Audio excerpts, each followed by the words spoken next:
Hey, what's happening, guys? Dan Dyro here with another Options and Play video update. We are wrapping up February, almost into March. There's a lot going on in the market. There's a lot going on in the world, and there's going to be probably even more going on this coming months, especially U.S. focused with the Fed and the big meeting in the middle of the month. So just I feel like there's going to be a lot of near-term volatility. And you throw earnings into the mix, and stocks can really have some really wild reactions. So um, we'll see how this week goes, but definitely some big names. Before the open on Monday, really nothing of interest. After the close on Monday, Amborella, about 20 points is what's priced in. It's been a sizable mover the last 2 quarters, so here and then here. But obviously, definite environment now. Actually, the semis as a group have been a little bit less volatile this reporting period. So it's kind of hard for me to lay out the money on this one, but it does seem like it could have a move. I think I'd rather wait until after earnings, maybe jump in on it. Lucid. So about 4 points is what's priced in here.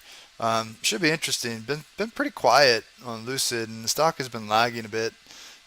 Stock ripped on delivery expectations in late October, November.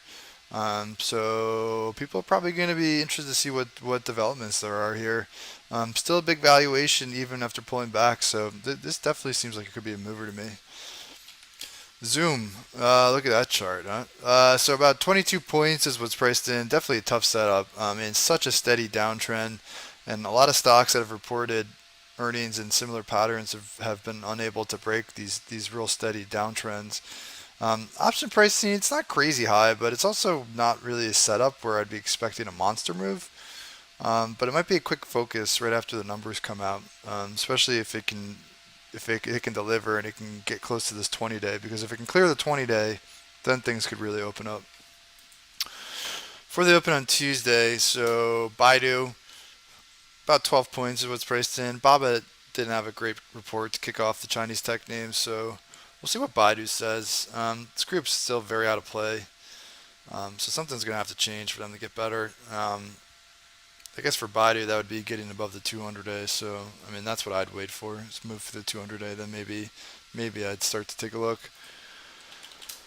Coles, so about 5.25 is what's priced in. I'm not so much interested in earnings as whether there's any update on M&A, because they got an unsolicited offer a few weeks ago, which is what led to this big pop.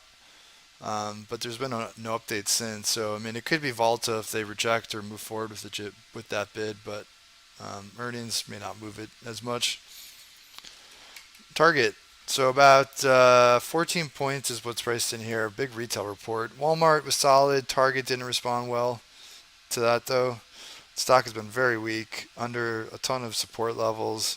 Um, it does seem like sentiment's pretty washed out, where it could be due for a snapback if numbers are decent.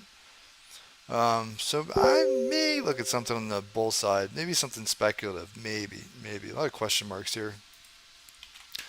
I see. Another weak e-commerce stock. Actually, it wasn't a bad week for e-commerce companies in general, but the stocks are still broken for the most part. SE has some political risk too right now, so it's probably going to be an avoid for me, especially with the option pricing a little elevated. After the close on Tuesday, AMC, 2.5 points is what they're looking for. Won't go up, won't go down. Not sure earnings really matter much here, but it's possible the stock could just be due for a move. Um, it's not my cup of tea at the moment, though. Salesforce, about 16.5 points is what's priced in. It's a big software report, but I really have no idea what to expect. It's been so weak since last quarter, and I mean the stock is below a bunch of big levels. I actually didn't think last quarter was that bad, but it's just such a tough environment for software stocks right now in general. Um, yeah, this will probably be more of a post earnings focus for me. If it's good, stock acts well, maybe I'll look at it for a swing trade. It could also move some other names like NOW or even like an Adobe for a sympathy play. Bros, so about 8.5 points is what's priced in. Those are monthly options. One of the recent IPOs that hasn't collapsed yet. Higher valuation restaurant company though, so they're going to need to deliver this week. Options they're only offered in monthly increments, so the pricing is going to be a little bit higher, but it could move. It definitely could move. I don't have a whole ton of conviction with it. SoFi is pricing in about $1.80. It could be a decent volatility strategy candidate. It's been sold down over the past week, hanging around 10. Seems like a setup actually where it's a little bit more make or break. And the option pricing isn't aggressively high, so maybe a volatility strategy candidate. Wednesday before the open, Dollar Tree. The pricing about 12 and a half points. This is an interesting one. It ripped in November and it's been relatively stable since. And that's while a lot of its peers have fallen sharply. So tight pattern, holiday quarter. A lot of peers are well off its high. It seems like a setup to me for a volatility strategy, and option pricing isn't. It doesn't seem too bad either. After the close on Wednesday, a big software night. Nutanix is not a big name, but it could be an interesting one. They're priced in about 3.5 points because it's occasionally been a really big move around earnings. A little bit less so recently. 25 is a big long-term level, and the stock seems to be kind of in a make or break spot on the chart. So you can see what I mean by 25.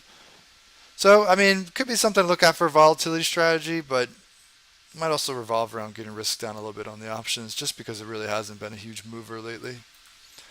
Okta, so about 18 and a half points is what's priced in. Had a decent report last quarter, and the stock actually popped pretty nicely that day, but it slid lower anyways since then. Cybersecurity stocks, though, are back in focus with like the Russia invasion. People think that there might be an uptick in hacking, so this might be something that wakes up ahead of time, or if not, might be something I play for like a speculative bull idea. Snowflake, about 33 points is what's priced in here. It's one of the most expensive software stocks publicly listed, so they'd better deliver. If this isn't a clean beat and raise, there could be quite a bit of downside. So to me, it feels like most of the risk is on the bear side here. Splunk, about 13 points is what's priced in. I had a headline a couple weeks ago that Cisco had at one point been looking at the company, but there's really no time frame on that headline. Stock has been quiet. Seems due for a move. Looks like a decent volatility strategy candidate, and option pricing isn't ridiculously high like some of the other software names. Thursday before the open, Best Buy, so a couple of retailers. Best Buy's pricing about 10. Last quarter wasn't great. Stock got smoked. Chart looks a little susceptible. It's not my favorite retailer trade, so I don't think I'm going to be involved here. And then the other retailer is Burlington, which is pricing in about 20. Options are a little bit more thinly traded there. TJX's quarter was mixed, so really wasn't much of a read-through to Burlington. So I guess it could be a mover. It's a higher priced retail name, so that means expectations are usually higher for them. The issue, though, like I was saying, like the options could be kind of thinly traded, so tough getting in, tough getting out. Really, it's going to depend on how the week goes and how liquidity is around earnings. After the close on Thursday, big chip report. Broadcom, about 35 points is what's expected. Had a nice move last quarter, but that was a different environment. We're just not seeing those huge pops on semis this quarter, so it's kind of tough laying out money on earnings plays for this group. They're more swing trade ideas to me if they set up well after. I mean, if the numbers aren't great and stock doesn't move, then I doubt it'll be a focus, but might be something to keep an eye on right after the earnings come out. Costco, about 21 and a half points is what's priced in. They give monthly comps and sales numbers, so earnings are typically a little bit less volatile. It's been an impressive retailer though, so they really need to keep delivering to prevent a deeper retracement like some of its peers. And then lastly on Thursday is Marvell, so another semi. About 8 points is what's priced in. It's kind of the same story as Broadcom. It was a big mover last quarter, but that was last quarter. Unless something changes, I just don't know if it's the semis or a group you really want to take a lot of risk into earnings. However, based on how strong last quarter was and the fact that it's kind of chopping around the 200A, I guess it wouldn't surprise me if this rallies ahead of earnings because of how strong last quarter was. And for the most part, semis have had pretty decent reports this quarter. So that might be something that takes off ahead of time. And then there's really nothing of interest before the open on Friday. So that's it. A lot of big names, a lot of big priced in moves, and I'm thinking it should be a busy week. So I'm looking forward to it. All right. So if you like this video and you're looking for more information about trading events or earnings with options, please follow up with the link in the description of the video for more information on options to play. Have a great weekend. Stay safe. Stay well. And I will talk to you all on Monday.